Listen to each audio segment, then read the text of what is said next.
السلام علیکم. AW Urdu novels کی طرف سے خوش آمدید. ناول آبرو قسط نمبر 17. گھر میں بدائی کے گانے چل رہے تھے جنہیں سن کر شادی شدہ لڑکیاں اور یہاں تک کہ بزرگ خواتین بھی اشبار ہو رہی تھیں. ان گانوں کو سن کر سب کو اپنا وقت یاد آ رہا تھا. ہر لڑکی کے لیے یہ وقت خوشی اور غم بیک وقت تھامے ہوئے ہوتا ہے.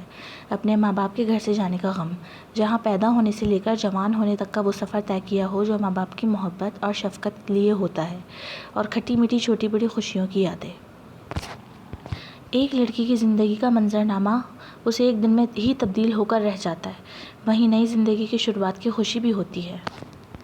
ایک ہم سفر کا ساتھ جو آپ پر مکمل حق رکھتا ہو اور جس پر آپ کا حق ہو. اپنا گھر بنانے کا وہ حسین سفر جو ہر لڑکی اپنے شریک حیات کے ساتھ طے کرتی ہے. یہی سب یاد کر کے وہاں تقریباً سبھی عورتیں رو رہی تھیں. علیزہ کو مہندی لگائی جا رہی تھی. یہ سب اس کے لیے ویسا نہیں تھا جیسا ہر نارمل لڑکی کے لیے ہوتا ہے.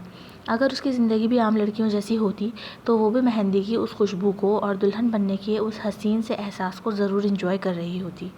لیکن اس کی خوشیاں تو اس بدلے کی نظر ہو چکی تھیں جو ایک معمولی سی غلطی کی وجہ سے اس کا نصیب بن گیا تھا. کیا واقعی اتنا بڑا جرم ہو گیا تھا علیزہ سے؟ اف، کتنا رہ گیا ہے. نمرا علیزہ کے پاس بیٹھی بیٹھی اکتا گئی تھی. پچھلے 3 گھنٹوں سے مہندی آرٹسٹ علیزہ کے ہاتھوں اور پیروں پر مہندی لگانے میں مصروف تھی. وہ خود بھی تھک کر چور ہو گئی تھی. لیکن علیزہ، وہ تو کسی روبوٹ کی طرح بیٹھی تھی. نمرا نے خود ہی اسے اپنے ہاتھ سے کھانا کھلایا اور 2 دفعہ چائے بھی منگوا کر پلائی، جو اس نے خاموشی سے کھا پی لیا. یہ سال کا وہ حصہ تھا جس میں سردی کی شروعات کی وجہ سے موسم ہلکی خنکی لیے ہوتا ہے. لیکن موسم کی خوبصورتی تو انسان اسی وقت محسوس کر سکتا ہے جب تک اس میں خود کوئی حس باقی ہو. علیزہ، میں کافی دنوں سے نوٹ کر رہی ہوں، تم خوش نہیں ہو کیا اس شادی سے؟ نمرا نے علیزہ کو مخاطب کیا جو نہ جانے کہاں کھوئی ہوئی تھی. ہیں کیا؟ مجھ سے کچھ کہا کیا؟ علیزہ چونکی. یہی تو کہہ رہی ہوں، تم کہاں کھوئی ہوئی ہو یار. کسی بات کا جواب نہیں دے رہی، کچھ سن نہیں رہی. ہو کیا گیا ہے تمہیں؟ اگر تم خوش نہیں ہو یا کوئی اور مسئلہ ہے، کوئی بات ہے تو پلیز مجھ سے شیئر کرو یار. میں کچھ کر نہیں سکوں گی تو کم از کم تمہارا دل تو ہلکا ہو جائے گا. نہیں، ایسی کوئی بات نہیں، میں تھک گئی ہوں بس بہت. دل کر رہا ہے کہ سو جاؤں ایک لمبے عرصے کے لیے. علیزہ کے لہجے میں وہ سیاست تھی کہ اس کی بات سن کر نمرا کے دل کو ایک دم سے کچھ ہوا. یہ کیسی باتیں کر رہی ہو علیزہ؟ تمہاری باتوں سے مجھے بہت خوف آ رہا ہے. پلیز ایسے نہیں بولو. اس کی وہ پیاری دوست یہ کہہ کر اس سے چمٹ کر رونے لگی. علیزہ کی آنکھوں میں بھی آنسو تھے، لیکن وہ کمزور پڑ کر اپنی بے بسی اور غم کسی کے ساتھ بانٹ نہیں سکتی تھی. یہ راز اس نے اپنے ساتھ ہی لے کر دفن ہو جانے کا فیصلہ کر لیا تھا. رات کو جب سب سو گئے اس نے مائیوں کے پردے سے نکل کر چھت کا رخ کیا. پیلا جوڑا، کچی ہری چوڑیاں اور مہندی سے بھرے ہاتھ پیر، سر پر پیلی اوڑھنی ڈالے وہ چھت پر جا کر موبائل کھولے بیٹھ گئی. دادی، نانی اور دیگر بزرگ خواتین نے تو اس کا صحن میں جانا بھی ممنوع قرار دے دیا تھا، کیونکہ بقول ان کے دلہن کے پاس سے آنے والی اپٹن مہندی کی خوشبو سے جن بھوت دلہن پر عاشق ہو جاتے ہیں. تو وہ سب سے بچ بچا کر اوپر پہنچی. کافی دیر تک وہ اذلان کا ان باکس کھولے میسیجز اور وائس نوٹس دیکھتی رہی. اب اذلان کا سب دیکھ کر بھی جواب نہ دینے پر اسے رونا نہیں آ رہا تھا. وہ بس یکٹک موبائل کی اسکرین کو دیکھے جا رہی تھی. اچانک ہی اس کی نظر ڈی پے پر لگی اذلان کی تصویر پر گئی. اس نے اس پر کلک کیا تو اذلان کا وجاہتی سراپا آب و تاب سے موبائل کی پوری اسکرین پر جگمگانے لگا. وہ کچھ لمحے خاموشی سے اسے دیکھتی رہی. پھر اچانک ہی اس کی انگلیوں میں حرکت پیدا ہوئی اور اس نے اذلان کے نمبر پہ کال ملا دی. آپ کا ملایا ہوا نمبر اس وقت بند ہے. برائے مہربانی کچھ دیر بعد کوشش کیجیے. The number you have dialled. Phone میں آپریٹر کی آواز گونجی. اس نے فون کاٹ دیا اور گہری سانس بھری. شاید اس نے دانستہ ہی صحیح لیکن آخری کوشش کی تھی. بٹن دبا کر اس نے موبائل کو آف کر دیا اور چند لمحے آنکھیں میچے وہیں بیٹھی رہی. اب بس اس کے اپنے کیے فیصلے پر عمل کا وقت تھا. وہ نیچے آئی، وضو کیا اور روز کی طرح ہی تہجد کی نیت باندھ کر کھڑی ہو گئی. اسے اپنے رب سے اپنے اس عمل کی معافی مانگنی تھی جو کہ وہ اب کرنے والی تھی.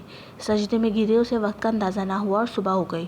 آج تو سب علیز صبح ہی اٹھ گئے اور گھر میں ایک افراتفری کا سا عالم بن گیا. مسئلہ یہ تھا کہ سبھی کو رات کو بارات آنے سے پہلے اپنی اپنی تیاریاں مکمل کرنی تھی. کسی کی مہندی رہ گئی تھی، کسی کے کپڑے استری نہیں ہوئے تھے، کسی کو میچنگ جولری چاہیے تھی. الغرض سبھی اپنے اپنے کاموں میں مگن تھے. علیزہ کو تیار کرنے کے لیے بیوٹیشین کو گھر بلوایا گیا. لال کامدار لہنگا اور ریڈ کلر کی ہی قمیض، لال بھاری کامدار دوپٹہ اور اس کی مناسبت سے برائڈل جولری۔ احمد کے گھر سے آیا ہوا وہ سامان جو پہلے بھی علیزہ نے غور سے دیکھنے کی زحمت نہیں کی تھی، آج بھی بس جسم پر چڑھانے کے انداز میں پہن لیا۔ 2 گھنٹے کی انتھک محنت کے بعد بیوٹیشن نے اپنا کام ختم کیا۔ علیزہ دلہن بن چکی تھی۔ اس کی چچی نے صحیح کہا تھا، اس جیسی دلہن سارے خاندان میں کوئی لڑکی نہیں بنی جیسی علیزہ بنی تھی۔ گھر میں موجود سب افراد ہی اسے دیکھ کر خوش ہو رہے تھے۔ کچھ کی آنکھوں میں خوشی کے آنسو تھے تو کچھ اس کے سر سے صدقے اتار رہے تھے۔ چلو بھائی سب جاؤ اب یہاں سے، نکلو اس کمرے سے، میری بچی کو نظر لگاؤ گے کیا؟ ٹائم بہت ہو رہا ہے، سب اپنی اپنی تیاری مکمل کرو۔ شائستہ بیگم نے سب کو کمرے سے باہر نکالا اور خود بھی آنسو پوچھتی علیزہ کی بلائی لیتی باہر نکل آئیں۔ اس نے خود کو ایک بار بھی نظر اٹھا کر نہیں دیکھا تھا۔ یہ احساس ہی سہانی روح تھا کہ وہ اذلان کے نکاح میں ہوتے ہوئے احمد کے لیے دلہن بنی ہوئی تھی۔ سب کمرے سے جا چکے تھے اور وہ آئینے کے سامنے بت بنی بیٹھی تھی۔ اس نے ہمت کر کے نظریں اٹھائیں اور خود کو شیشے میں دیکھا۔ اسے اپنی کہی وہ بات یاد آئی، میں دلہن بن کر بہت اچھی لگوں گی نمرا، تم دیکھنا۔ وہ واقعی بہت حسین لگ رہی تھی، لیکن آنکھوں سے چھلکتی دل کی ویرانی چھپنے سے قاصر تھی۔ لڑکیوں کو دلہن بننے کا بہت ارمان ہوتا ہے، علیزہ کو بھی تھا۔ لیکن آج جن حالاتوں میں یہ دن آیا، اس کا دل کر رہا تھا اپنے عروسی سراپے کو اجاڑ کر رکھ دے۔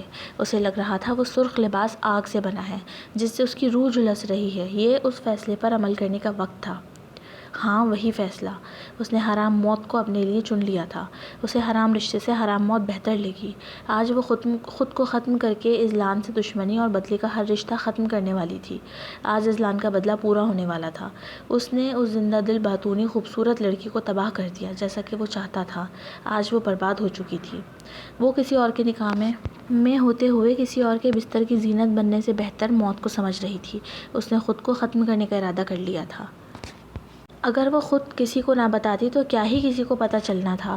اذلان تو کبھی کسی کو آ کر نہ بتاتا کہ وہ اس کی بیوی ہے، کیونکہ وہ تو اسے دستبردار ہو چکا تھا۔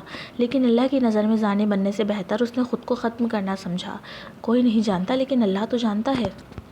اس نے اپنا برائڈل پرس کھولا جس میں اس کا موبائل، ٹیشو، ٹافیاں اور کچھ کاجو آئمہ نے ڈال دیے تھے، لیکن اس نے وہ چیز نکالنے کے لیے ہاتھ ڈالا جو اس نے خود ہی صبح چپکے سے باتھ روم سے اٹھا کر اپنے پرس میں ڈالی تھی۔ تھوڑی تک و دو کے بعد اسے وہ چیز مل گئی۔ اس کے ہاتھ میں ایک بلیڈ تھا۔ بلیڈ کو اس نے ریپر سے نکال کر سیدھے ہاتھ میں تھام لیا اور الٹے ہاتھ کی مٹھی بنا کر کلائی کو سامنے کیا۔ اس کا حلق بری طرح سوکھ رہا تھا اور ہتھیلیاں پسینے سے بھیگ رہی تھیں۔ وہ تیز تیز سانسیں لے رہی تھی۔ اتنے میں نمرا اور عروج دروازہ کھول کر کمرے میں داخل ہوئیں۔ علیزہ نے ہڑبڑا کر فوراً بلیڈ کو مٹھی میں چھپایا۔ اس کو تیز تیز سانس بھرتا دیکھ دونوں لپک کر اس کے پاس پہنچی۔ کیا ہوا؟ ٹھیک ہے؟ کیا ہوا؟ سب ٹھیک ہے علیزہ، تم ٹھیک تو ہو؟ عروج نے جلدی سے پانی کا گلاس ذرا سی نت اٹھا کر اس کے لبوں سے لگایا۔ 2-3 گھونٹ پی کر ذرا اس کی طبیعت بحال ہوئی۔ نمرا نے اس کے ہاتھوں پر ہاتھ رکھا ہوا تھا۔ یار کتنے ٹھنڈے ہو رہے ہیں تمہارے ہاتھ، کہو تو ڈاکٹر کو بلواؤں؟ نہیں بس یہ جولری اور کپڑے بہت ہیوی ہیں، ایسا لگ رہا ہے جیسے بی پی لو ہو رہا ہے، اور کوئی بات نہیں، میں ٹھیک ہوں، علیزہ نے خود کو سنبھال کر جواب دیا۔ پکا نا؟ عروج بولی۔ ہاں ہاں فکر مت کرو، میں ٹھیک ہوں، علیزہ نے روانی سے جھوٹ بولا۔ میں جوس منگواتی ہوں، پی کر بہتر فیل کرو گی، ابھی تو بہت لمبا اسٹیج پر بیٹھنا ہے۔ بے ہوش نہ ہو جانا، عروج کہتی ہوئی باہر چلی گئی۔ اس نے کوئی خط، چٹھی یا میسج نہیں چھوڑا۔ وہ نہیں چاہتی تھی کہ اس کے مر جانے کے بعد بھی کوئی یہ راز جانے۔ لو بھائی، آ گیا ہماری دلہن کا فیوریٹ فلیور کا جوس۔ عروج جوس کے ڈبے میں اسٹرو ڈالتی ہوئی علیزہ تک آئی اور اسے پلانے لگی۔ اس وقت کے بعد سے علیزہ، آئمہ، حمدہ، عروج نے اسے اکیلا چھوڑا ہی نہیں۔ کوئی نہ کوئی اس کے پاس مسلسل تھا، یہاں تک کہ وہ لوگ ہال پہنچ گئے۔ ہال کے ڈریسنگ روم میں اسے بارات کے آنے تک بیٹھنا تھا۔ یہی اس کے پاس آخری موقع تھا، کیونکہ جب اسے اسٹیج پر لے جا کر بٹھا دیا جاتا تو اس کے بعد وہ کچھ نہیں کر سکتی تھی۔ وہاں دلہن دیکھنے کی غرض سے مہمان دوست احباب کی خواتین جونک در جونک آ رہی تھیں۔ اسے ایک منٹ بھی اکیلا نہیں چھوڑا جا رہا تھا۔ اتنے میں بارات آ گئی کا شور بلند ہوا۔ بم پٹاخوں کا شور سن کر فوراً ہی سب بارات کا استقبال کرنے باہر نکل گئے۔ اب بس اس کے پاس یہی چند لمحے تھے۔ اس نے پھر سے وہ بلیڈ نکالا اور اپنی کلائی پر رکھ کر کلمہ پڑھا، آنکھیں بند کیں اور گہری سانس بھر کر۔ To be continue AW Urdu novel. Don't copy my novel, do like, share and subscribe. اور میرے دوستو، اگلی قسط بھی تیار ہے بالکل۔ اگر آپ چاہتے ہیں کہ آج رات یا کل صبح جلدی ہی اپلوڈ ہو جائے تو ویڈیو کو لائک کر کے ضرور جائیں، اور آپ سب کا میرے ساتھ جڑے رہنے کا بہت بہت شکریہ۔ اللہ حافظ۔